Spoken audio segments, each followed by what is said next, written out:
He's such an important customer. Why didn't you take him to the racket club? Oh, if you knew how bored I get, how starved I am for a little intelligent conversation. The Southern Belle. Oh, dear. The office girl.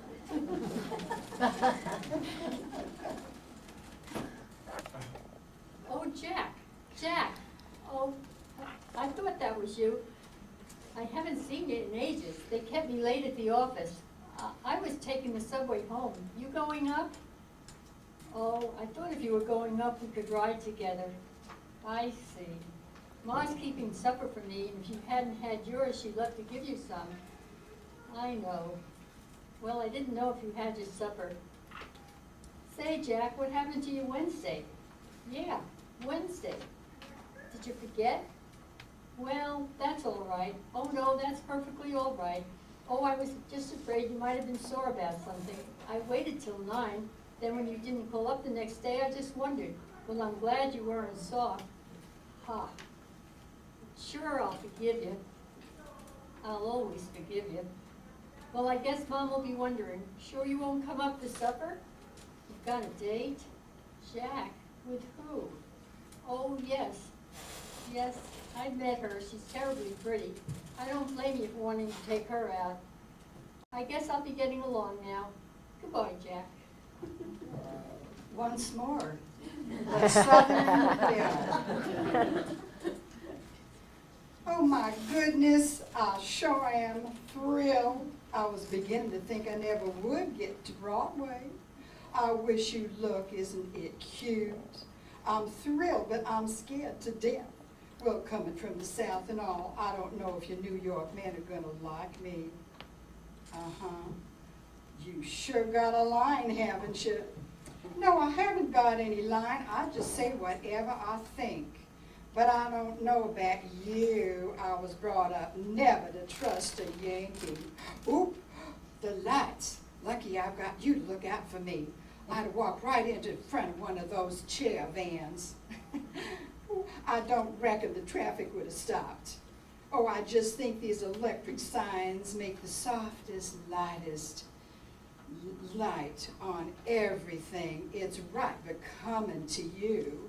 I thought you said you didn't have any line. Why, you talk like one of the boys from home. This is my best light.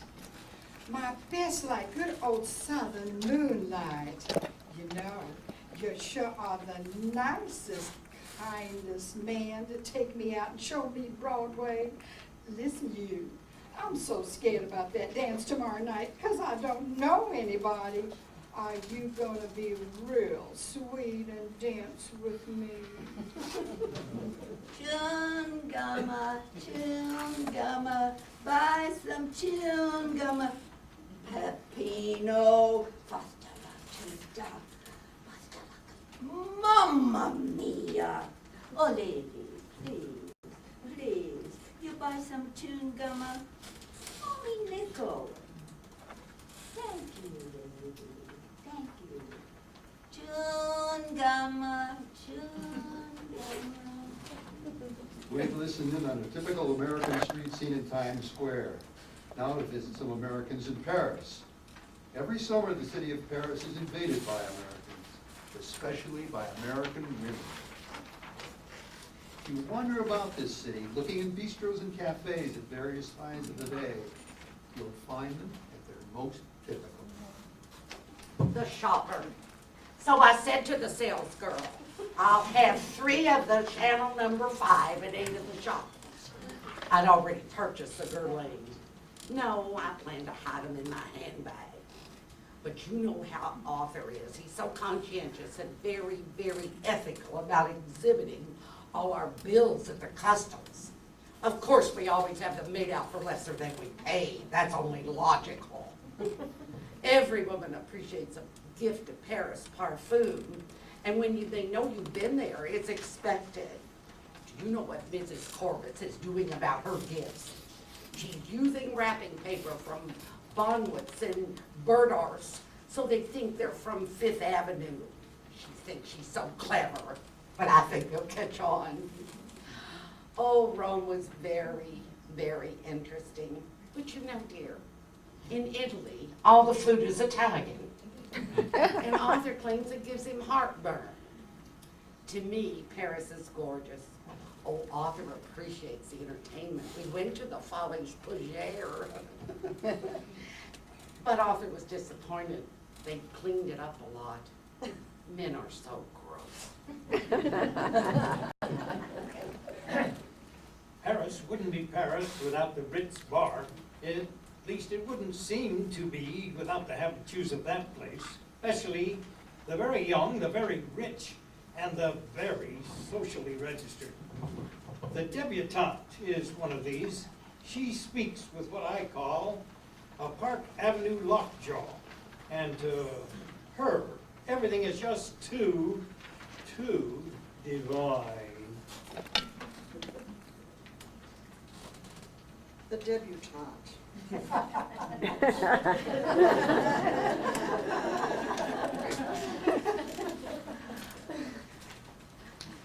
Oh, hello, DeWitt and Nina. How divine to see you. How was Entebbe? I hear you saw the Windsors. Wasn't that divine? Oh, Mr. and Mrs. Chandler, how divine to see you.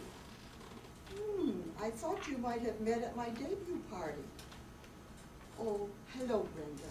I haven't seen you since Nassau. You're looking divine.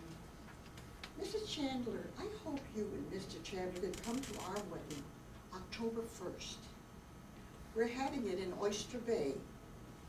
I hope it doesn't rain. Oh, yes, I am. I'm absolutely thrilled. I'm getting all my trousseau here in Paris. Chaparilli's is making my wedding gown, and it's going to be absolutely divine. Mommy was talking about having hers made over, but Mrs. Chandler, imagine. Mommy was married in 1937. The styles were absolutely ungodly. Oh, hello, Darcy. How'd you like the races? No, I only lost about 500 francs. Goodbye, Mrs. Chandler.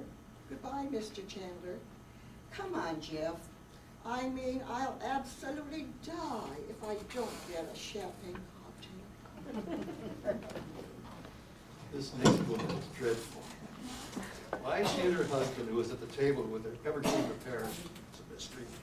Who ever encounters her? She hates everything. Hates Paris, hates the food, hates the French. She only longs for a cup of good American coffee. The gourmet.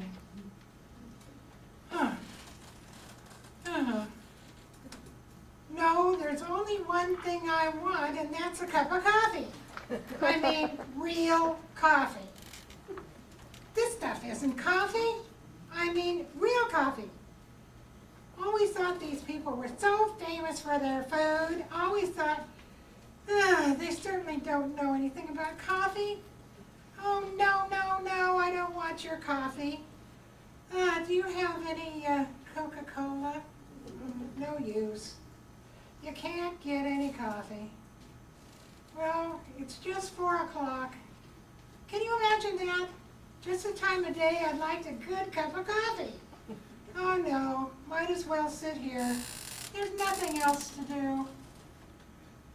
Tonight, I don't know.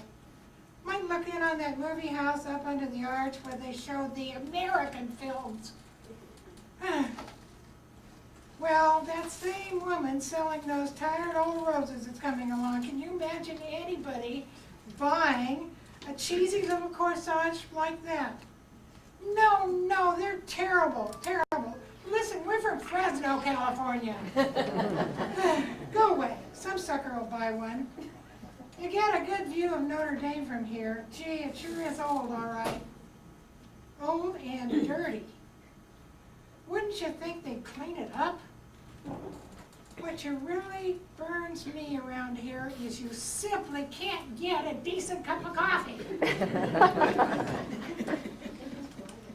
our final glimpse of an American in Paris